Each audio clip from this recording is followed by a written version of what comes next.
கர்த்தர் நல்லவர், அவர் கிருபை என்றும் உள்ளது. இன்றைய நாளிலே நாம் தியானித்தென்று எடுத்துக்கொள்ளப்பட்ட வேத பகுதி உபாகமம் புஸ்தகம் 7வது அதிகாரம் 1 முதல் 6 வசனங்களை நாம் வாசிக்கலாம். உபாகமம் 7வது அதிகாரம் 1 முதல் 6 வசனங்கள். சுதந்திரிக்கப் போகிற தேசத்திலே உன் தேவனாகிய கர்த்தர் உன்னை பிரவேசிக்க பண்ணி உன்னை பார்க்கிலும் ஜனம் பெருத்த ஜாதிகளாகிய ஏத்தியர், கிர்காசியர், எமோரியர், கானானியர், பெரிசியர், ஏவியர், எபூசியர் என்னும் 7 பலத்த ஜாதிகளை உனக்கு முன்பாக துரத்தி உன் தேவனாகிய கர்த்தர் அவர்களை உன்னிடத்தில் ஒப்பு கொடுக்கும்போது அவர்களை முறியடித்து அவர்களை சங்காரம் பண்ண கடவாய். அவர்களோடு உடன்படிக்கை பண்ணவும் அவர்களுக்கு இரங்கவும் வேண்டாம். அவர்களோடே சம்பந்தம் களவாயாக உன் குமாரத்திகளை அவர்கள் குமாரருக்கு கொடாமலும் அவர்கள் குமாரத்திகளை உன் குமாரருக்கு கொல்லாமலும் இருப்பாயாக. என்னை பின்பற்றாமல் அந்நிய தேவர்களை சேவிக்கும்படி அவர்கள் உன் குமாரரை விலக பண்ணுவார்கள். அப்பொழுது கர்த்தருடைய கோபம் உங்கள் மேல் மூண்டு உங்களை சீக்கிரத்தில் அழிக்கும். அவர்களுக்கு செய்ய வேண்டியது என்னவென்றால் பலிபீடங்களை இடித்து சிலைகளை தகர்த்து தோப்புக்களை வெட்டி அக்கினியிலே விக்கிரகங்களை எரித்து போட வேண்டும். கர்த்தருக்கு பரிசுத்த ஜனம். எல்லா ஜனங்களிலும் உன் தேவனாகிய கர்த்தர் உன்னை தமக்கு சொந்தமாயிருக்கும்படி தெரிந்து கொண்டார். அல்லேலூயா, அல்லேலூயா, அல்லேலூயா. கர்த்தருக்குள் பிரியமானவர்களே, இந்த வேத பகுதியில் ஒரு காரியத்தை நாம் பார்க்க போகிறோம். அதில் 7 பலத்த ஜாதிகளை துரத்தி நாம் அன்றைக்கு மோசே மேற்கொண்டார் என்று நாம் பார்க்கிறோம். அதில் என்ன செய்கிறார்னா, அந்த 7 பலத்த ஜாதிகளை மேற்கொண்டு அவர்களை முறியடித்து அவர்களோடு எந்தவித உடன்படிக்கையும் ஏற்படுத்தாமல் அவர்களுக்கு இரக்கம் செய்யாமல் அவர்களை முறியடிக்க வேண்டும். அதே போல் அவர்களோடு கூட எந்தவித சம்பந்தமும் நீங்கள் வைக்கக்கூடாது. ஏனென்று சொன்னால் அவர்கள் என்ன செய்வாங்களாம், உங்களை அந்நிய தேவர்களை பின்பற்றுபடி அவர்கள் செய்வாங்க.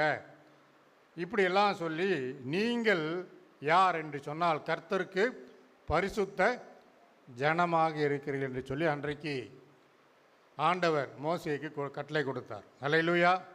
இதில் நாம் பார்க்கிற பொழுது இந்த பரம கானானுக்கு செல்லக்கூடிய இந்த பிள்ளைகள் இந்த 7 ஜாதிகளுக்கு முன்பாக அவர்களை துரத்தி அவர்களை மேற்கொள்ள வேண்டும், அவர்களை ஜெயிக்க வேண்டும், அவர்களை வெற்றி கொள்ள வேண்டும் என்று தேவன் ஆலோசனை கொடுக்கிறார் என்று நாம் பார்க்கிறோம். அல்லேலூயா.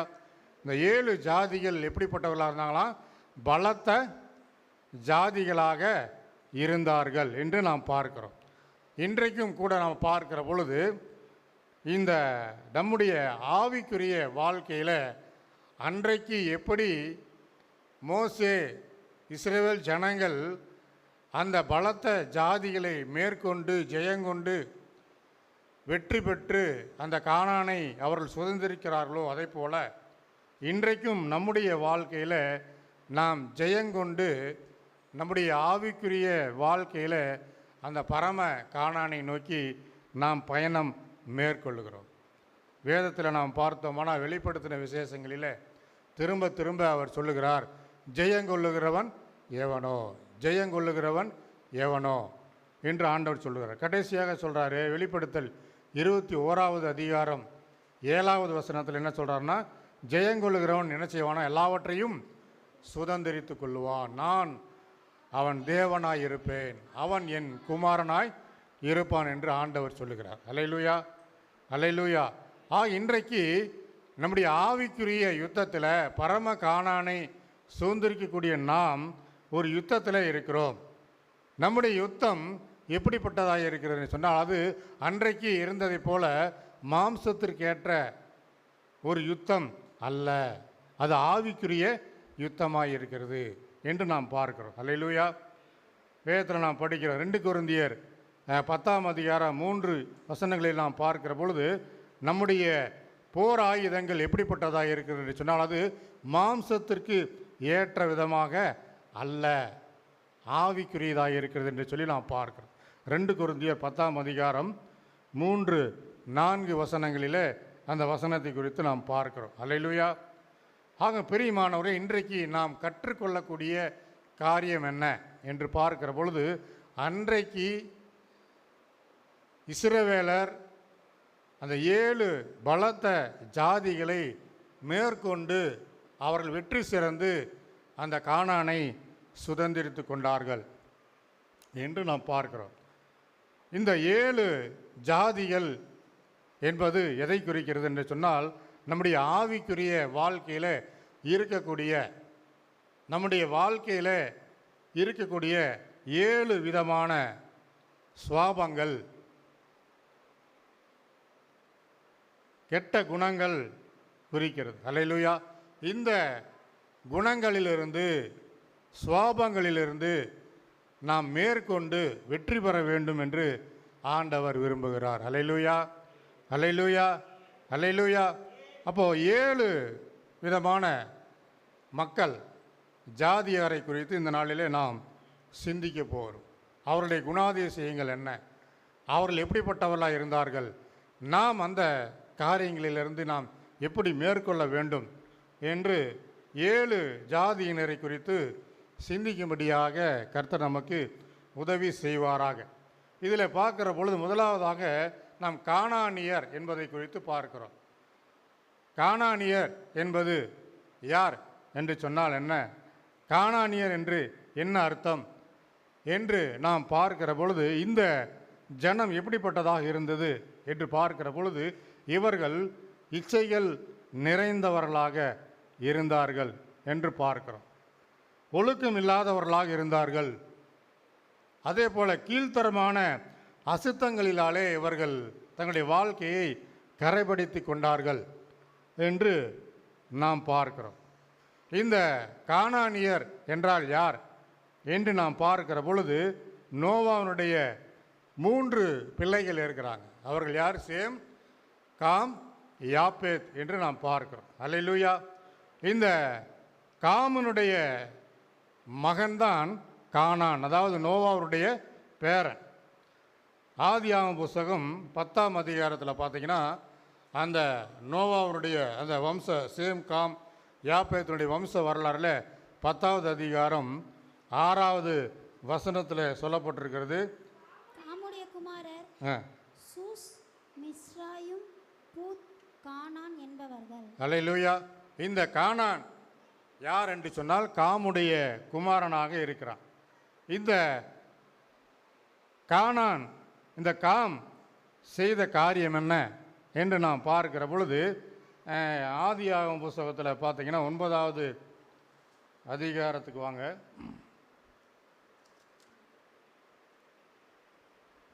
18 பார்க்கிற பொழுது, பேலையிலிருந்து புறப்பட்ட நோவாவின் குமாரர் சேம், காம், யாப்பேத் என்பவர்கள். காம் என்பவன் யாருன்னா கானானுக்கு தகப்பன். இவர்கள் நோவாவுடைய குமாரர்.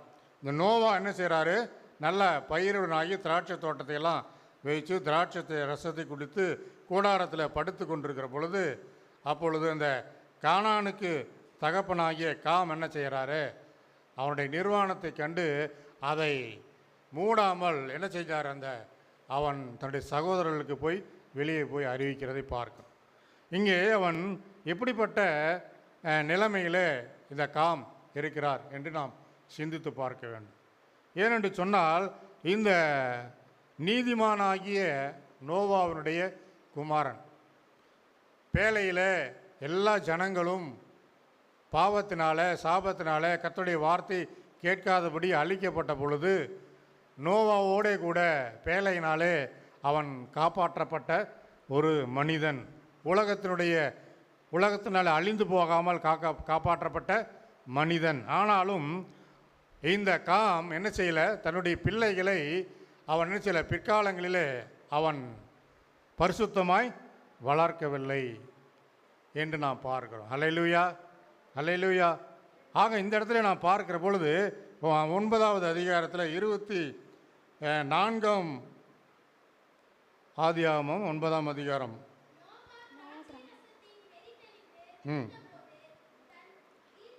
இளைய குமாரன் தனக்கு செய்ததை அறிந்து கானான் என்ன செய்கிறானா, சபிக்கப்பட்டவன் என்று அந்த இடத்துல சொல்லுகிறார். சகோதரருக்கு அவன் அடிமையாக இருப்பான் என்று அந்த இடத்துல சொல்லுகிறதை நாம் பார்க்குறோம். இங்கே நான் பார்க்கிற பொழுது அந்த காம் தன்னுடைய மகனாகிய இந்த கானானை கர்த்தருடைய அந்த பிரசன்னத்துக்குள்ளாக அவன் வளர்க்கவில்லை, இச்சைக்கு நேராக அவன் வளர்த்தான் என்று பார்க்கிறோம். புதிய ஏற்பாட்டில் நமக்கு பேழை என்பது எதை குறிக்கிறது? கிறிஸ்துவனுடைய சரீரத்தை குறிக்கிறது, சபையை குறிக்கிறது. பேழையாகிய சபைக்குள்ளே இருக்கக்கூடிய விசுவாசிகள் இந்த கானானினுடைய அசுத்தங்களுக்கு நாம் விலகி இருக்க வேண்டும் என்று நாம் பார்க்கிறோம். அல்லேலூயா, அல்லேலூயா, அல்லேலூயா. கலாத்தியர் நிருபத்தில் பவுல் அப்போஸ்தலர் கலாத்தியருக்கு எழுதின பொழுது 5ஆம் அதிகாரம் 24ஆம் வசனத்தில் இவ்விதமாக எழுதுகிறார், கிறிஸ்துவினுடையவர்கள் தங்களுடைய மாம்சத்தின் ஆசை இச்சைகளை அவர்கள் சிலுவையிலே அறைந்திருக்கிறார்கள் என்று நாம் பார்க்கிறோம். அல்லேலூயா. அதே போல் 2 கொரிந்தியரில் 5:17 சொல்கிறாரு, கிறிஸ்துவுக்குள் ஒருவன் இருந்தால் அவன் புதிய சிருஷ்டி, அவன் இருக்கக்கூடிய எல்லா அசுத்தங்களும் பாவங்களும் ஒழிந்து போயின என்று நாம் பார்க்கிறோம். அல்லேலூயா. ஆக பிரியமானவர்களே, இங்கே நாம் பார்க்கிற பொழுது இந்த கானான் எப்படிப்பட்டவனாக இருந்தான்? இச்சைகள் நிறைந்த மனிதனாக அவன் இருந்தான். இன்னும் என்று நாம் பார்க்கிற பொழுது ஆதியாகம புஸ்தகம் 24ஆம் அதிகாரம் 3வது வசனத்தில் நாம் பார்க்கிற பொழுது, நான் குடியிருக்கிற கானானியருடைய இங்கே பாருங்க, ஈசாக்கு ஆபிரகாம் என்ன சொல்கிறாருன்னா, நீ என்ன செய்யக்கூடாது, கானானியர்களே போய் நீ என்ன செய்யக்கூடாது, பெண் எடுக்க கூடாது என்று நாம் பார்க்கிறோம். ஆக பிரியமானவர்களே, இந்த இடத்துல அவர்களுடைய எல்லா விதமான அருவருப்புகளுக்கு நாம் விலகி இருக்க வேண்டும் என்று வேதம் நமக்கு எச்சரிக்கிறது. எஸ்ரா விதமாக சொல்லுகிறார். 9ஆம் அதிகாரத்தில் 1வது வசனம் விதமாக சொல்லப்பட்டிருக்கிறது, கானானியருடைய அருவருப்புகளுக்கு நாம் என்ன செய்யணுமா, விலகி இருக்க வேண்டும் என்று நமக்கு ஆலோசனை சொல்லுகிறார். ஆக கிறிஸ்துவுக்குள் பிரியமானவர்களே, முதலாவது நாம் மேற்கொள்ள வேண்டிய காரியம் என்ன? இச்சைகள், உலகத்தினுடைய இச்சைகளுக்கு நாம் ஜெயிக்கிறவர்களாக நாம் இருக்க வேண்டும் என்று நாம் பார்க்கிறோம். இரண்டாவதாக நாம் பார்க்கிற பொழுது ஏத்தியர்கள் என்பதை குறித்து நாம் பார்த்தோம், அவர்களை குறித்து பார்க்கிறோம். இந்த ஏத்தியன் என்று சொன்னால் பார்க்கிற பொழுது இவனும் யாராக இருக்கிறான் என்று சொன்னால், நோவாவுடைய பேரனாகிய காமின் குமாரனாகிய கானானுடைய சந்ததியிலே வருகிறதை பார்க்கிறோம். ஆதியாகமம் 10வது அதிகாரம் 15வது வசனத்தில் பார்க்கிற பொழுது 15 கேத்தையும் என்று படிக்கிறோம். இந்த கேத் என்கிற சந்ததி தான் ஏத்தியர்கள் என்று நாம் பார்க்கிறோம். அல்லேலூயா, அல்லேலூயா. இவர்கள் ஏத்தின் புத்திரராக இருக்கிறார்கள் என்று நாம் பார்க்கிறோம். 23வது அதிகாரத்தை பார்ப்போமானால் ஆதியாகமம் 23ஆம் அதிகாரம் 7வது. அப்பொழுது ஆபிரகாம் எழுந்திருந்து ஏத்தின் புத்திரராகிய தேசத்தார் போதும், அந்த அந்த பகுதி வேண்டாம். இங்கே பார்த்தீங்கன்னா இந்த கேத் என்பவருடைய சந்ததி தான் ஏத்தின் புத்திரர், ஏத்தியர் என்று சொல்லப்படுகிறார்கள். இந்த கேத் என்ற பெயருக்கு என்ன அர்த்தம் என்று சொன்னால் பயம், பயங்கரம் என்று அர்த்தம். இந்த ஏத்தியர்கள் என்றால் அவர்கள் தங்களுடைய குடும்ப வாழ்க்கையில் ஒழுங்கின்மை இல்லாதவர்களாக இருந்தார்கள், ஒழுங்கற்றவர்களாக இருந்தார்கள், மனம் போல வாழக்கூடிய ஒரு மனிதர்களாக இருந்தார்கள். இவர்களும் இந்த நோவாவினுடைய மகனாகிய காமின் வம்சத்தில் வந்தவர்கள் என்று நாம் பார்க்கிறோம். அல்லேலூயா. ஆக பிரியமானவர்களே, இன்றைக்கு நம்முடைய வாழ்க்கையிலே ஒழுங்கு மிக முக்கியமானது. ஆதியாகமம் புஸ்தகத்தில் 26ஆம் அதிகாரம் 34, 35 வசனங்களை பார்ப்போம். ஏசா 40 வயதான போது ஏத்தியனாகிய பெயரியனுடைய குமாரத்தியாகிய யூதீத்தையும் ஏத்தியானான ஏலோனுடைய குமாரத்தியாகிய பஸ்மாத்தையும். இந்த ஏசா என்ன செய்கிறாரு? ஏத்தியர்களை போய் அவன் பெண் கொண்டான் என்று பார்க்கிறோம். அவர்கள் என்ன பண்ணாங்களாம்? ஈசாக்குக்கும் ரெபேக்காலுக்கும் அவர்கள் மனநோவாக இருந்தார்கள் என்று நாம் பார்க்கிறோம். இந்த ஏத்தியருடைய சுவாபம் ஒழுங்கற்ற நிலைமை என்று நாம் பார்க்கிறோம். ஹல்லேலூயா, ஹல்லேலூயா. ஆக பிரியமானவர்களே, இன்னுமாக கூட நாம் ஒரு வசனத்தில் பார்க்கிற பொழுது ஆதியாகமம் புஸ்தகம் 27வது அதிகாரத்துக்கு வாங்க. 46வது வசனம் வாசிங்க. பின்பு ரெபெக்காள் ஈசாக்கை நோக்கி ஏத்தின் குமாரத்திகளின் நிமித்தம் என் உயிர் எனக்கு வெறுப்பாய் இருக்கிறது. இந்த தேசத்து பெண்களாகிய ஏத்தின் குமாரத்திகளில் யாக்கோபு ஒரு பெண்ணை கொள்வானானால், யாக்கோபு ஒரு பெண்ணை தெரிந்தெடுப்பானால் என் உயிர் இருந்து ஆவதன். அந்த அளவுக்கு ரொம்ப அந்த ரெபேக்கால் என்ன பண்ணுறாங்க? வேதனையோடு அவர்கள் சொல்லுகிறாங்க. ஏனென்று சொன்னால் ஒரு குமாரன் ஏசா என்ன பண்ணான்? ஏத்தியர்களை போய் அவன் பெண் கொண்டான். அவனுடைய வாழ்க்கை மோசமாக இருந்தது. யாக்கோபும் அப்படிப்பட்ட ஒரு நிலைமைக்கு அவன் போகக்கூடாது என்று சொல்லி இந்த ஈசாக்கு பாருங்கள், அடுத்த வசனத்தில் சொல்கிறாங்க. அடுத்த அதிகாரத்தில் 1ஆம் வசனத்தில் ஈசாக்கு யாக்கோபை அழைத்து அவனை ஆசீர்வதித்து கானானுடைய குமாரத்தில் என்ன செய்யக்கூடாது? பெண் கொள்ளக்கூடாது என்று அவனை அழைத்து ஆலோசனை சொல்லுகிறதை நாம் படிக்கிறோம். ஆக இந்த ஏத்தியனுடைய ஆவி இன்றைக்கு நம்முடைய வாழ்க்கையில் இருக்கிறதா? அவர்கள் தன்னுடைய அதாவது பாவ சுவாபத்தில் ஒழுங்கற்ற வாழ்க்கையில் அவர்கள் காணப்பட்டார்கள் என்று நாம் பார்க்கிறோம். அல்லேலூயா, அல்லேலூயா. மூன்றாவதாக நாம் பார்ப்போமானால் அவர்கள் யார் என்று சொன்னால் ஏவியர் என்று நாம் பார்க்கிறோம். அல்லேலூயா. இந்த ஏவியர் என்று சொன்னால் அவர்களுடைய அர்த்தம் என்ன என்று பார்க்கிற பொழுது இவர்கள் தந்திரசாலிகளாக இருந்தார்கள், குள்ள நரிகளாக இருந்தார்கள், உலகத்தினுடைய ஞானத்தினாலே நிறைந்தவர்களாக இருந்தார்கள். இவர்களும் யார் என்று சொன்னால் ஆதியாகமம் 10ஆம் அதிகாரம் 17ஆம் வசனத்தில் படிக்கிறோம். இவர்களும் அந்த நோவாவினுடைய அந்த மகனாகிய காமின் சந்ததியில் வருகிறவர்களாக இருந்தார்கள். வஞ்சகம் மற்றும் ஏமாற்றுதல் என்பது இவருடைய சுவாபமாக காணப்பட்டது. உலக சிந்தையுடையவர்களாக இருந்தார்கள், குறுகிய மனப்பான்மையுடையவர்களாக இருந்தார்கள் என்று நாம் படிக்கிறோம். அல்லேலூயா, அல்லேலூயா. இந்த ஏவியரை குறித்து யோசுவாவின் புஸ்தகத்தில் ஒரு சம்பவத்தை நாம் பார்க்கலாம். யோசுவா 9வது அதிகாரம்.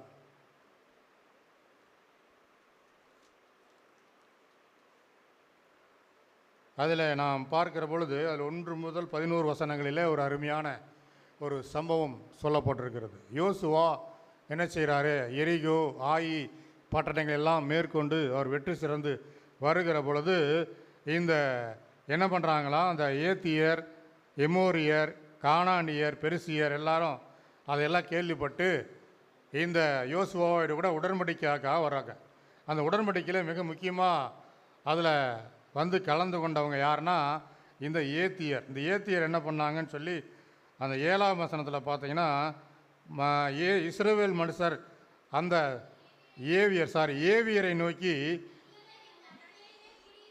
குடியிருக்குள்ளாக இருக்கிறீங்களா, எப்படி நாங்கள் எங்களோட உடன்படிக்கை பண்ணுறது, உடன்படிக்கை எங்களோட பண்ணுங்கன்னு சொல்லி கேட்டு நாங்கள் என்ன பண்ணுறோம், நாங்கள் தூர தேசத்திலிருந்து வந்தோம், எங்களுடைய அந்த உடுப்பெல்லாம் எப்படி ஆயிடுச்சு, ரொம்ப பொத்தலம் ஆயிடுச்சு, எங்களுடைய துருத்தியெல்லாம் பாருங்கள் ரொம்ப மோசமான நிலைமையில் இருக்குது, நீங்கள் என்ன பண்ணோம், நாங்கள் உடன்படிக்கை பண்ணோம் அப்படின்னு சொல்லிட்டு அந்த யோசுவாவை கூட வந்து நிற்கிறாங்க.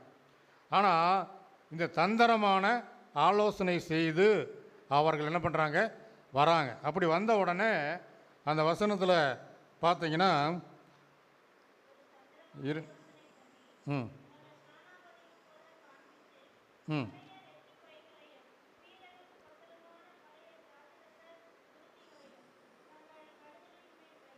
ம்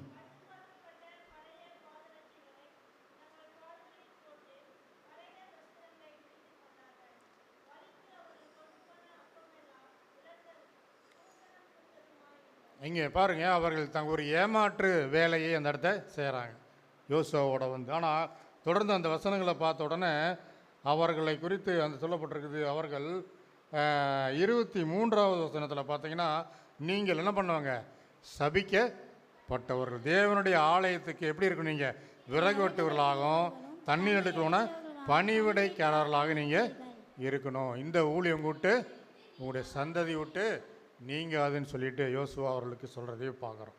அப்போ இந்த இடத்துல எடை குறிக்கிறது, தந்திரமாக ஆலோசனை பண்ணி அவர்கள் என்ன பண்ணுறாங்க, உடன்படிக்கை செய்து கொள்ளுகிறதை பார்க்கிறோம். இந்த ஏவியரின் ஆவிக்கு நாம் என்ன செய்யணும், விலகி இருக்க வேண்டும். சங்கீதத்தில் தாவீது ராஜா சொல்கிறார், 119ஆம் சங்கீதம் 163வது வசனத்தில் அவர் என்ன சொல்கிறாரா, பொய்யை நான் பகைத்து அருவருக்கிறேன்னு சொல்கிறேன். அப்போது பொய் என்பது இன்றைக்கு பார்த்தீங்கன்னா இந்த ஏவியனுடைய ஆவி. இன்றைக்கு அநேகர் என்ன பண்ணுறாங்க, பொய், எந்த ஒரு காரியத்திலும் பொய் பேசி அவர்களை என்ன பண்ணுறாங்க, மற்றவர்களிடத்துல போய் ஏதோ ஒரு காரியத்தை செய்து ஏமாற்று வேலை செய்து பொய் பேசி அவர்களிடத்துல ஒரு காரியத்தை சாதிக்க வேண்டும் என்று சொல்லி நினைக்கக்கூடிய ஒரு கூட்டம் இந்த ஏவியனுடைய கூட்டமாக இருக்கிறது. ஹல்லேலூயா, ஹல்லேலூயா. அப்போ இந்த நிலைமையிலிருந்து, இந்த விதமான குணங்களிலிருந்து நாம் என்ன செய்ய வேண்டும், விலகி இருக்க வேண்டும், நாம் எச்சரிக்கையாக இருக்க வேண்டும். எபேசியர் 4வது அதிகாரத்தில் 4ஆம் அதிகாரம் 25ஆம் வசனத்தில் சொல்கிறாரு, பொய்யை நாம் களைந்து போட வேண்டும் என்று அங்கே நமக்கு ஆலோசனை சொல்லுகிறதை நாம் பார்க்கிறோம். ஆக பிரியமானவர்களே, இந்த பொய்யின் ஆவி, ஏவியரின் ஆவி நாம் இலிருந்து நாம் என்ன செய்யணும், நம்மை பாதுகாத்து கொள்ள வேண்டும், நம்மை காப்பாற்றிக் கொள்ள வேண்டும், அவைகளை மேற்கொள்ள வேண்டும், அவைகளை ஜெயிக்க வேண்டும் என்று நாம் பார்க்கிறோம். ஹல்லேலூயா, ஹல்லேலூயா. அடுத்தபடியாக நாம் பார்க்கிற பொழுது 4ஆவதாக நாம் பார்க்கிறோம், பெரிசியரை குறித்து பார்க்கிறோம். இந்த பெரிசியர்ஸ் எப்படிப்பட்டவர்களாக அவர்கள் காணப்படுகிறார்கள் என்று நாம் சிந்தித்து பார்க்கிற பொழுது, அவர்கள் கிராமப்புற மக்களாக இருந்தார்கள், திறந்த வெளியிலே மதில் இல்லாத இடங்களிலே வாழ்ந்தவர்களாக இருந்தார்கள் என்று அதற்கு சொல்லப்பட்டிருக்கிறது. பெரிசியர்கள் பாதுகாப்பற்ற உலக பழக்க வழக்கங்களிலே இருந்தார்கள். கட்டுப்பாடற்ற சிற்றின்ப வாழ்க்கை அவர்களிடத்திலே காணப்பட்டது. இந்த சுவாபம் தேவனிடத்திலிருந்து நம்மை பிரிக்கக்கூடிய ஒரு சுவாபமாக இருக்கிறது. இதனுடைய ஆவிக்குரிய காரியம் என்ன என்று நாம் பார்க்கிற பொழுது, இந்த பெரிசியர் எப்படிப்பட்டவர்களாக இருந்தாங்கன்னா, வரைமுறையற்ற வாழ்க்கை முறை உடையவர்களாக இருந்தார்கள். மதில் சுவர் இல்லாத கிராமங்களில் வாழ்ந்தார்கள் என்பது எதை குறிக்கிறது என்று சொன்னால், சுய கட்டுப்பாடு இல்லாமல் வாழ்கிற ஒரு கூட்டமாக இந்த பெரிசியர் இருந்தார்கள். இவர்களுக்கு ஆவிக்குரிய வாழ்க்கை குறித்து எந்த விதமான கவலையும் இல்லை என்று நாம் பார்க்கிறோம். உலக சிந்தை, பின்னடைவு, இவர்கள் விக்கிரக ஆராதனைக்கு கடந்து சென்றது, ஆபத்தான பழக்க வழக்கங்களுக்கு அடிமைத்தனமுள்ளவர்களாக இருந்தார்கள் என்று நாம் பார்க்கிறோம். ஹல்லேலூயா, ஹல்லேலூயா. இது இந்த பெரிசியரினுடைய ஆவி என்னன்னா, சுயநலத்தை உடைய மக்களாக அவர்கள் காணப்பட்டார்கள். தங்களுடைய மனமும் மாம்சமும் எதை விரும்பினதோ அதை மாத்திரம் செய்கிறவர்களாக காணப்படுகிற ஒரு கூட்டமாக காணப்படுகிறது. இதில் ஆதியாகம புஸ்தகம் 13ஆம் அதிகாரத்தில் நாம் பார்க்கிற பொழுது 7ஆம் வசனத்தை பார்ப்போம்.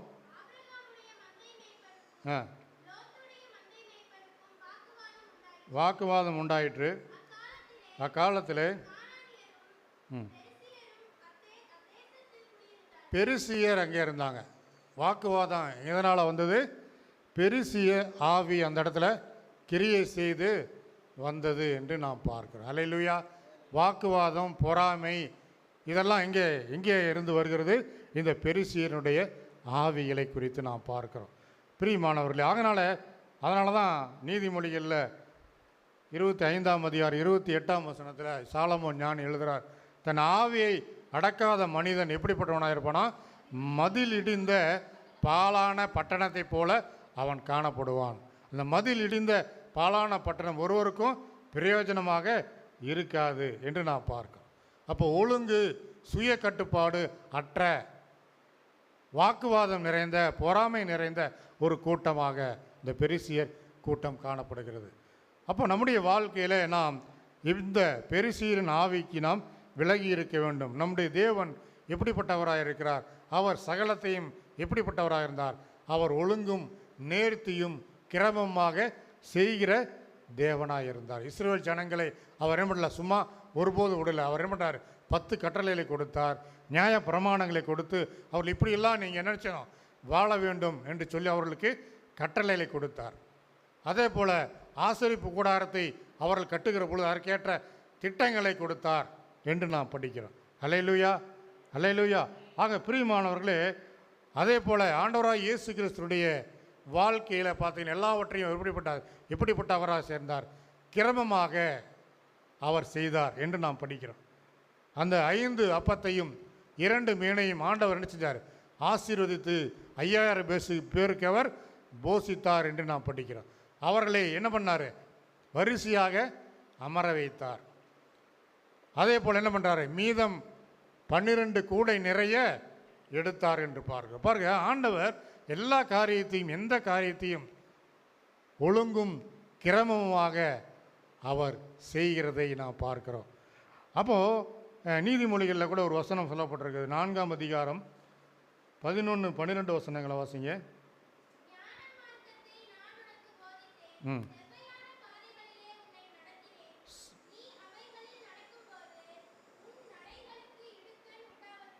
அல்லேலூயா. போதுங்க. ஞான மார்க்கத்தை செவ்வையான பாதைகளில் நடத்துகிற தேவனாக இருக்கிறார். அதில் சகலவும் ஒழுங்கும் கிரமமாக அந்த இடத்துல செய்யப்பட வேண்டும் என்று சொல்லி நாம் பாடுகிறோம். ஆண்டவராகிய இயேசு கிறிஸ்து அந்த எருசலேம் தேவாலயத்துக்கு போனார். அங்கே எங்கே நடந்தது என்று நமக்கு தெரியும். அங்கே தேவாலயத்தில் என்ன இது? புறா விற்கிறவங்க, ஆடு விற்கிறவங்க, காசுகளை மாற்றுகிறவர்கள் அங்கே இருந்தாங்க. அங்கே ஒரு ஆலயமாக இல்லை, பரிசுத்தம் இல்லை. ஆனால் அங்கே ஆண்டவர் என்ன செஞ்சார்? ஒரு சவுக்கை உண்டு பண்ணி அந்த இடத்துல அவர்களை எல்லாம் விரட்டி அடித்ததை பார்க்கிறோம். ஆக பிரியமானவர்களே, ஆண்டவர் எப்பொழுதும் ஒழுங்கு முறை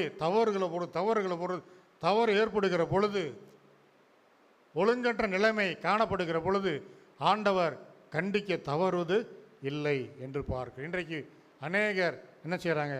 எந்த ஒரு கட்டுப்பாடுகளும் எனக்கு தேவையில்லை, கட்டுப்பாடற்ற வாழ்க்கையில் இருக்கணும் அப்படின்னு சொல்லிட்டு போகிற கூட்டத்தாரை நாம் பார்க்கிறோம். பிரியமானவர்களே, இதுதான் இந்த பெருசியனுடைய ஆவி. இந்த நிலைமையிலிருந்து நாம் மேற்கொள்ளவர்களாக காணப்பட வேண்டும். ஹல்லேலூயா, ஹல்லேலூயா.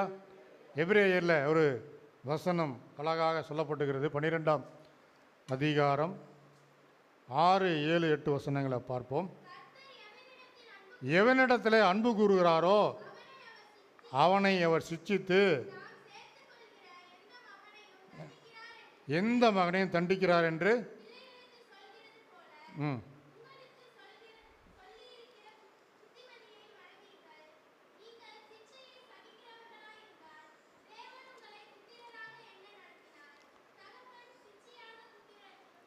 அல்லேலூயா. அப்போது ஆண்டவர் சிட்சிக்கிறார் என்று சொன்னால் எதற்காக? நாம் அவருடைய வழிகளில் நடக்கும்படியாக அவர் நம்மை சிட்சித்து நடத்துகிறார். ஆனால் இந்த பெருசியனுடைய ஆவி என்ன செய்கிறது?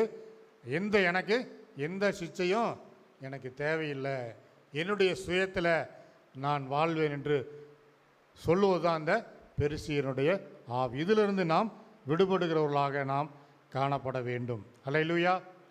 அடுத்தபடியாக நாம் பார்க்கிற பொழுது இந்த கிர்காசியர் என்பவர்களை குறித்து நாம் பார்க்கிறோம். இதனுடைய பொருள் என்னவென்று சொன்னால் ஃபெல்லிங் ஆன் கிளே சாயில் என்று பார்க்கிறோம். அதாவது சாயில், கிளே சாயில் என்று சொன்னால் களிமண் என்று நாம் பார்க்கிறோம். களிமண் வாசிகள் என்று பார்க்கிறோம். மண் என்பது எதை குறிக்கிறது? உலகத்தை குறிக்கிறது, உலகத்தினுடைய ஆசைகளை குறிக்கிறது, லௌகீக வாழ்க்கைகளை குறிக்கிறது, உலகத்தில் இருக்கக்கூடிய நன்மைகள் மாத்திரம் போதும் அப்படிங்கிற நிலைமையை குறிக்கிறது, பணத்தை மாத்திரம் போதும் என்கிற நிலைமையை குறிக்கிறது, புகழ் மாத்திரம் எனக்கு இருந்தால் போதும் என்கிற நிலைமையை குறிக்கிறது. இதெல்லாம் இந்த கிர்காசியனுடைய நிலைமை. அல்லேலூயா. இது எதை குறிக்கிறது? இது ஆவிக்குரிய வாழ்க்கைக்கு எதிராக ஒரு போராட்டத்தை செய்து கொண்டிருக்கிறது. உலகத்தை எப்பொழுதும் உலகத்தின் காரியங்களை மாத்திரம் நோக்கி பார்த்து கொண்டிருக்கிற ஒரு சுவாபத்தை உடைய இந்த கிர்காசியர் என்று நாம் பார்க்கிறோம். அல்லேலூயா. இன்னுமாக நாம் சொல்லப்போனால் இந்த மண் எதை குறிக்கிறது? சேற்றிலிருந்து பார்க்குறோம். இவர்கள் எப்படிப்பட்டவர்களாக இருக்கிறாங்க அப்படின்னு பார்த்தோம்னா சேற்றில் கிடக்கிற ஒரு சுவாபம். இது யாரை குறித்து, எந்த மிருகத்தை குறித்து இது சொல்லப்பட்டிருக்கு என்று சொன்னால் பன்றியினுடைய சுவாபம். அது என்ன செய்யாது? அசை போடாது. அந்த மிருகம் எப்பொழுதும் என்ன செய்யும்?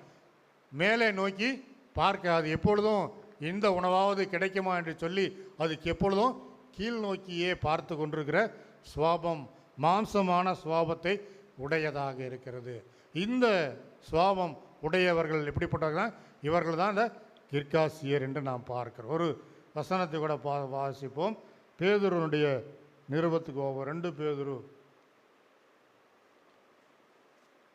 2ஆம் அதிகாரம்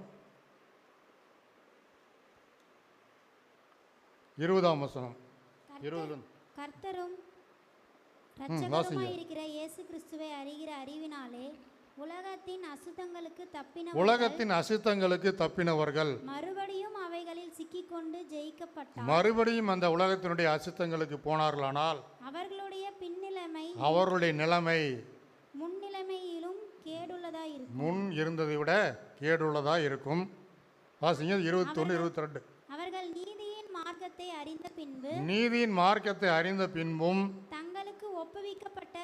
தங்களுக்கு கொடுக்கப்பட்ட பரிசுத்த வாழ்க்கையை விட்டு விலகி அதை அறியாதிருந்தார்களானால் அவர்களுக்கு நலமாய். ஆமாம், ஒருவேளை இவங்க என்ன பண்ண ரட்சிக்கப்படாமல் இருந்தாலே பரவாயில்ல அப்படின்னு சொல்லி அந்த இடத்துல பேதுரு சொல்றார். அடுத்த வசனத்தை வாசிங்க. நாய் தான் கக்கினதை தின்னவும் கழுவப்பட்ட பன்றி சேற்றிலே புரளவும் திரும்பினது என்று சொல்லப்பட்ட பழமொழிக்கு போல அது ஏற்பட்டது என்று சொன்னார். இந்த பன்றியை என்ன செய்யுமா? இப்படி தான் நல்லா சோப்பு போட்டு கழுவி அழகா வச்சாலும் அது என்ன செய்யுமா? மீனுமா போய் சேற்றில் போய் விழுமா. அதை போல சுவாபத்தை உடைய மனிதர்களாக நாம் என்ன செய்யக்கூடாது? காணப்படக்கூடாது என்று நாம் படிக்கிறோம். அல்லேலூயா, அல்லேலூயா. இன்னுமாக இவர்களுடைய சுவாபம் எப்படிப்பட்டதாக இருக்கிறது என்று நாம் பார்க்கிற பொழுது பவுல் கொரிந்து சபைக்கு எழுதுகிற போல எழுதுகிறார். 2 கொரிந்தியர் 5ஆவது அதிகாரம் 1வது வசனம். பூமிக்குரிய கூடாரமாகிய நம்முடைய வீடு அழிந்து போனாலும்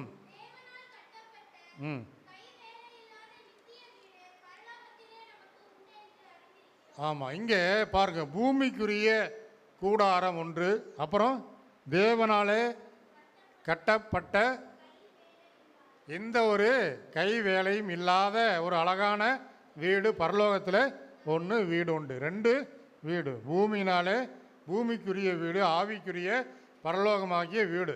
இந்த கிர்காசியனுடைய ஆவி எப்படிப்பட்டதாக இருக்கிறது? பூமிக்குரிய கூடாரத்தை மாத்திரம் நோக்கி கொண்டிருக்கக்கூடிய மனிதர்களாக அவர்கள் காணப்படுகிறதை நாம் பார்க்கிறோம். அல்லேலூயா. இன்னுமாக நாம் 4ஆம் அதிகாரத்தில் 2 கொரிந்தியர் 4ஆம் அதிகாரத்தில் ஒரு வசனத்தை கூட பார்க்கிற பொழுது அந்த மேல் பகுதியில் சொல்லப்பட்டிருக்கிறது. கடைசி 2 வசனங்களில் காணப்படுகிறவைகள் காணப்படாதவைகள். அப்போ காணப்படுகிறவைகள் அநித்தியமானவைகள், காணப்படாதவைகள் நித்தியமானவைகள். இன்றைக்கு நாம் இந்த கிர்காசியருடைய ஆவி என்ன செய்கிறது? காணப்படுகிறவைகளை மாத்திரம் நோக்கி கொண்டிருக்கிறது. காணப்படாத அந்த நித்தியத்துக்கு நேராக நாம் செய்ய வேண்டிய காரியம் என்ன என்பதை நாம் சிந்திக்கக்கூடிய நிலைமை இல்லாத அந்த ஜனங்களை குறித்து நாம் பார்க்கிறோம். இப்படிப்பட்ட நிலைமையிலிருந்து நாம் தேவனுடைய சமூகத்தை, அவருடைய பரலோகத்தை நோக்கி போகிறவர்களாக நம்முடைய வாழ்க்கையை, ஆவிக்குரிய வாழ்க்கையில் வெற்றி பெற வேண்டும் என்று சொல்லி இங்கே நமக்கு ஆலோசனையாக சொல்லப்படுகிறதை நாம் பார்க்கிறோம். அல்லேலூயா. அடுத்தபடியாக நாம் பார்க்கிற பொழுது இந்த எமோரியரை குறித்து நாம் பார்க்க போகிறோம். இந்த எமோரியர் எப்படிப்பட்டவர்களாக இருந்தார்கள் என்று பார்க்கிற பொழுது இந்த எமோரியனுடைய வாழ்க்கையில் மனிதனுடைய உள்ளார்ந்த பலவீனங்கள், அதே போல பாவத்தை குறிக்கும் ஒரு அடையாளமாக இந்த எமோரியர் காணப்படுகிறார்கள். இவர்கள் மலைவாசிகளாக இருந்தார்கள் என்று சொல்லப்படுகிறது. எபிரேய மொழியிலே அமோரிட் என்று சொல்லப்படுகிறது. அமோரிட் என்றால் இவர்கள் மலையினுடைய உச்சியிலே வசிப்பவர்கள், வாழ்ந்தவர்கள் என்று சொல்லப்படுகிறது. உச்சியிலே இருந்தவர்கள், மலை உச்சியிலே இருப்பவர்கள், வசிப்பவர்கள் என்று சொல்லப்படுகிறது. இது நம்முடைய ஆவிக்குரிய வாழ்க்கையிலே எதை குறிக்கிறது என்று சொன்னால் அகந்தையை என்பதை குறிக்கிறது. மனிதனுடைய அகந்தை,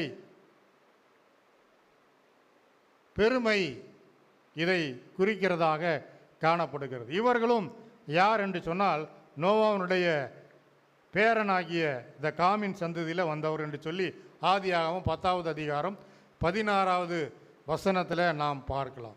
இவர்கள் எப்படிப்பட்டவர்களாக இருந்தார்கள் என்று சொன்னால் ராட்சத பிறவிகளாக இருந்தார்கள் என்று நாம் வேதத்தில் சொல்லப்பட்டிருக்கிறது. அல்லேலூயா, அல்லேலூயா.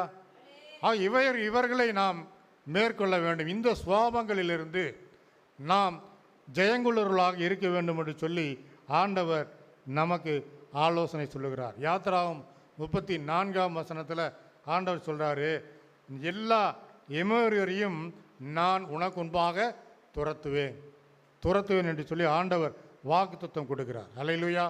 இப்போ எமோரியர் என்பது எதை குறிக்கிறது? பெருமையின் ஆவியை குறிக்கிறது. ஆண்டவர் சொல்றாரு, பெருமை உள்ளவர்களுக்கு தேவன் செய்யறாரா? எதிர்த்து நிற்கிற தேவன், தாழ்மை உள்ளவர்களுக்கு கிருபை அளிக்கிற தேவனாக அவர் இருக்கிறார். பரலோகத்தில் அந்த லூசிபர் என்ன பண்ணுறாரு? பெருமையினாலே கீழே தள்ளப்பட்டதை நாம் பார்க்கிறோம். நெபுகாத் நேச்சாரை குறித்து நாம் பார்க்கிறோம். அவர் என்ன செஞ்சார்? நான் கட்டின மகா பாபிலோன் அல்லவான்னு சொல்லி அவர் பெருமை பாராட்டின பொழுது அவர் தள்ளப்பட்டார். மிருகங்களோடு அவர் சஞ்சரித்தார் என்று சொல்லி நாம் பார்க்கிறோம். பிரியமானவர்களே, இந்த பெருமையின் ஆவியாகிய இந்த எமோரியனுடைய காரியங்கள் நம்முடைய வாழ்க்கையில் காணப்படுகிறதா?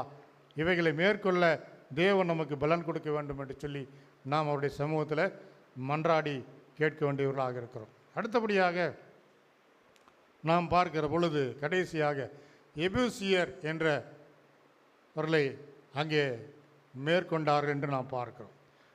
இவர்கள் யார் என்று சொன்னால் இவர்களும் அந்த ஆதியாகம புஸ்தகம் 10ஆம் அதிகாரத்தில் 15, 16வது வசனத்தில் படிக்கிறோம். இவர்களும் அந்த கானானுடைய சந்ததியில் வந்த மனிதர்களாக காணப்படுகிறார்கள்.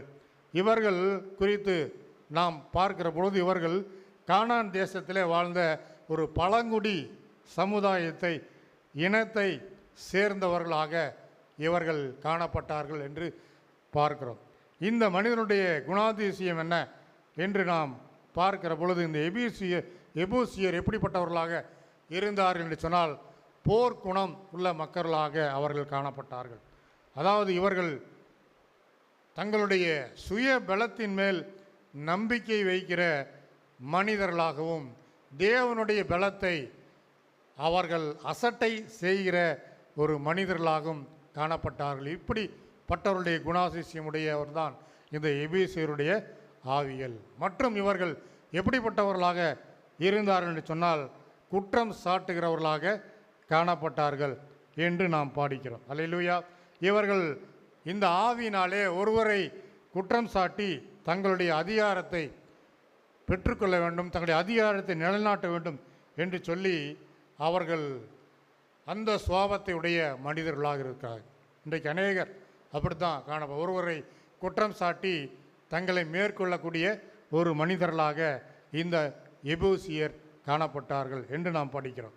இவர்களை குறித்து நாம் பார்க்கிற பொழுது 2 சாமுவேல் 5வது அதிகாரத்துக்கு வாங்க. 2 சாமுவேல் 5ஆம் அதிகாரம் 6ஆம் வசனம். தேசத்தில் குடியிருக்கிற எபூசியர் மேல் யுத்தம் பண்ண ராஜாவானவன் தன் மனுஷரோட கூட எருசலேமுக்கு போனான். அவர்கள் இதிலே பிரவேசிக்க தாவீதினால் கூடாது என்று எண்ணி தாவீதை நோக்கி நீ இதற்குள் பிரவேசிப்பதில்லை, குருடரும் சப்பானிகளும் உன்னை தடுப்பார் என்று சொல்லி சொன்னார்கள். ஆனாலும் தாவீது சீயோன் கோட்டையை பிடித்தான். அது தாவீதின் நகரமாயிற்று. இந்த எபீசருடைய சுபாவம் என்ன என்று சொன்னால் தடைகளை உண்டு பண்ணுவது, குற்றம் சாட்டுவது என்ற ஒரு சுபாவத்தை உடைய. இந்த இடத்துல பாருங்கள், தாவீதுக்கு விரோதமாக நீ என்ன செய்ய முடியாது, இந்த காரியத்தை உன்னால் மேற்கொள்ள முடியாது என்று சொல்லி தடை பண்ணுகிற, குற்றம் சுமத்துகிற ஒரு சுபாவத்தை உடையவர்களாக இந்த எபூசியர் காணப்பட்டார் என்று பார்க்கிறோம். அல்லேலூயா. இப்படிப்பட்ட சுபாவம் இந்த எபூசியருடைய வாழ்க்கையில் காணப்பட்டது. நம்முடைய வாழ்க்கையில் இப்படிப்பட்ட சுபாவம் உடையவர்களாக நாம் இருக்கிறோமா? இவைகளை மேற்கொள்ள நாம் என்ன செய்யணும்? மேற்கொண்டு வாழ்கிற பொழுது தான் நாம் அந்த பரம கானானாகிய சீயோனை சுதந்திரிக்கிறவர்களாக காணப்பட முடியும்.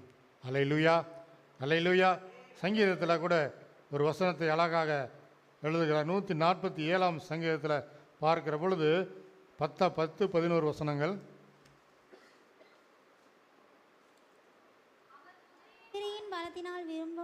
பலத்தில் விருப்பமாயிரார், வீரனுடைய கால்களில் குதிரையின் பலத்திலே ஆண்டவர் விருப்பமாக இரார், வீரனுடைய கால்களிலே அவர் பிரியப்படுவது இல்லை. தமக்கு பயந்து கிருபைக்கு காத்திருக்கிறவர்கள் மேல் கர்த்தர் பிரியமாயிருக்கிறார். அல்லேலூயா, அல்லேலூயா. அப்போ நம்ம என்ன, நம்முடைய பலத்தில், சுய பலத்தில் மற்றவர்களை குறை சொல்லி நாம் நம்முடைய அதிகாரத்தை பயன்படுத்தி வாழ்கிற பொழுது நம்மால் என்ன செய்ய முடியாது? வெற்றி பெற முடியாது. இந்த எபேசியர் உடைய ஆவி அப்படிப்பட்ட இதிலிருந்து ஆவியாக இருக்கிறது. அப்படிப்பட்ட நிலைமையிலிருந்து நாம் என்ன செய்ய வேண்டும்? மேற்கொண்டு வாழ கர்த்தர் நமக்கு உதவி செய்ய வேண்டும் என்று சொல்லி நாம் இந்த வேளையில் 7 விதமான குணாதிசயங்களை குறித்து நாம் சிந்தித்து பார்த்தோம். நாம் கண்களை மூடி நாம் தேவனுடைய சமூகத்தில் நம்மை நாமே ஆராய்ந்து பார்ப்போம். முதலாவதாக, இந்த கானானியர்கள் எப்படிப்பட்டவர்களாக இருந்தாங்க? இச்சைகள் நிறைந்த மனிதர்களாக இருந்தார்கள். இந்த காம் என்ன செஞ்சார்? தகப்பனுடைய நிர்வாணத்தை கண்ட பொழுது மறைக்காமல் சகோதரர்களுக்கு அறிவித்தான் என்று பார்த்தோம். அதே போல் இரண்டாவதாக, இந்த ஏத்தியர் அவர்கள் ஒழுங்கற்ற நிலைமையில், குடும்ப வாழ்க்கையில் ஒழுங்கில்லாதவர்களாக மனம் போல வாழக்கூடிய ஒரு மனிதர்களாக இருந்தார்கள். ஏசா இந்த ஏத்தியருடைய சந்ததியில் பெண் எடுத்த பொழுது அவன் ஈசாக்குக்கும் ரெபேக்காவுக்கும் மனநோவாக இருந்தார்கள் என்று வேதத்தில் படிக்கிறோம். ஏத்தியருடைய சுபாவம் மனநோவை உண்டு பண்ணக்கூடிய நிலைமையாக காணப்படுகிறது. மூன்றாவதாக நாம் பார்த்தோம், இந்த ஏவியர் எப்படிப்பட்டவர்களாக இருந்தாங்க? தந்திரசாலிகளாக இருந்தாங்க. யோசுவா இடத்துல நாங்கள் தூர இடத்துலேருந்து வருகிறோம், எங்களோட உடன்படிக்கை பண்ணுங்கன்னு சொல்லி பொய்யான காரியங்களை அவரிடத்தில் சொல்லி அவர் உடன்படிக்கை செய்தார்கள்.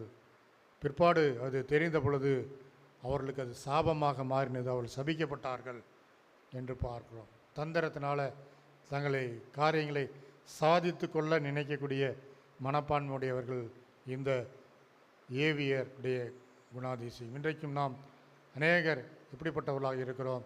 தந்திரமான காரியங்களை செய்து நாம் முன்னேற வேண்டும், நம்முடைய காரியத்தை சாதித்து கொள்ள வேண்டும் என்று நினைக்கிறோமா? பொய் நம்முடைய வாழ்க்கையில் காணப்படுகிறதா? பொய்யை களைந்து விட வேண்டும் என்று நமக்கு எபேசி ஆக்கியோன் ஆலோசனை சொல்கிறார்.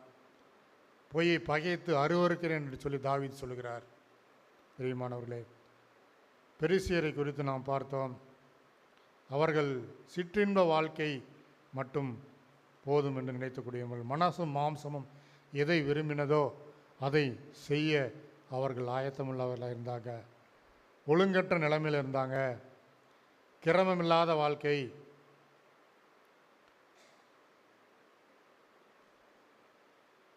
விக்கிரக ஆராதனை காணப்பட்டது. ஆன்மீக வாழ்க்கை, ஆவிக்குரிய வாழ்க்கை குறித்து எந்த ஒரு கவலையற்ற நிலைமையில் வாழ்ந்தவர்கள் இந்த பெரிசியர் என்று நாம் பார்க்கிறோம். அதே போல் இந்த கிர்காசியரை குறித்து நாம் சிந்தித்து பார்த்தோம். இவர்கள் எப்பொழுதும் தேவனை நோக்கி பார்க்காமல் கீழ் நோக்கி பார்க்கக்கூடிய ஒரு குணம் உடையவர்களாக இருந்தாங்க. மண்ணை நோக்கி பார்த்தார்கள். மண்ணிலே வாழ்கிறவர்கள், உலக ஆசையிலே வாழ்கிறவர்கள், சேற்றிலே வாழ்கிறவர்கள், பன்றியின் சுவாபத்தை உடையவர்கள், பூமிக்குரிய கூடாரத்தை மாத்திரம் நோக்கி கொண்டிருக்கிறவர்கள், சிச்சையை ஏற்றுக்கொள்ள மனமில்லாதவர்கள் என்று நாம் பார்த்தோம். அதே போல் இந்த எமோரியர் எப்படிப்பட்டவராக இருந்தாங்க? அகந்தை என்று பார்த்தோம். பெருமையுள்ளவர்களுக்கு தேவன் எதிர்த்து நிற்கிறார் என்று பார்த்தோம். அதே போல் இந்த எபூசியர் எப்படிப்பட்டவர்களாக இருக்கிறார்கள் என்று சொன்னால், போர் குணம் மிக்க மனிதர்களாக இருந்தார்கள். மற்றவர்களை அச்சுறுத்தி மற்றவர்களுக்கு பயத்தை உண்டு பண்ணி தங்களுடைய காரியத்தை மேற்கொள்ளவர்களாக, மற்றவருடைய வெற்றி வாழ்க்கைக்கு தடை உண்டு பண்ணுகிற கூட்டமாக, சுயபலத்தை மாத்திரம் நம்புகிறவர்களாக இவர்கள் காணப்பட்டார்கள். மற்றவர்களை குற்றம் சாட்டி இவர்கள் நல்லவர்களைப் போல இருக்கக்கூடிய நிலைமை இவருடைய வாழ்க்கையில் காணப்பட்டது என்று நாம் பார்க்கிறோம். பிரியமானவர்களே, இந்த நாளிலும் ஆண்டவர் நம்மோடு கூட பேசியிருக்கிறார். 7 காரியங்களை குறித்து பார்த்தோம்.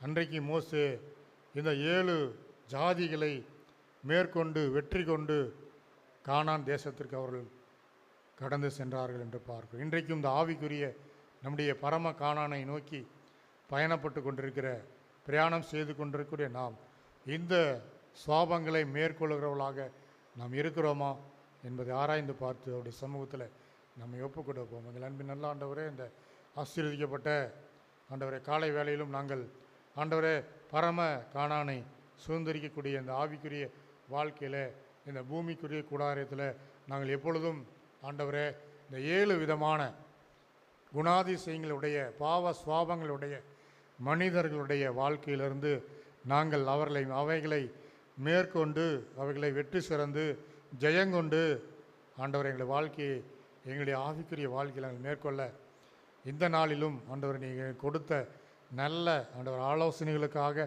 நாங்கள் நன்றி செலுத்துகிறோம். அந்த ஆலோசனைகளை நாங்கள் கடைபிடித்து இன்னும் ஆண்டவரை நாங்கள் எங்களுடைய வாழ்க்கையில் வெற்றி சிறந்து வாழ எங்கள் ஒவ்வொருவருக்கும் இந்த நாளில் கலந்து கொண்ட ஒவ்வொரு சிறு பிள்ளைகளுக்கும் பெரியோருக்கும் யாவருக்கும் அப்படிப்பட்ட ஆண்டவர் ஆசீர்வாதங்களை தந்து நடத்தும்படியாக இந்த திருக்கரத்தில் மன்றாடி செபிக்கிறேன். கர்த்தாவே, நீரே ஆசீர்வதித்து வழிநடத்துவீராக. சகல துதிகன மகிமையாவையும் உமக்கே ஏறெடுக்கிறோம். இயேசுவின் மூலம் பிதாவே, ஆமென்.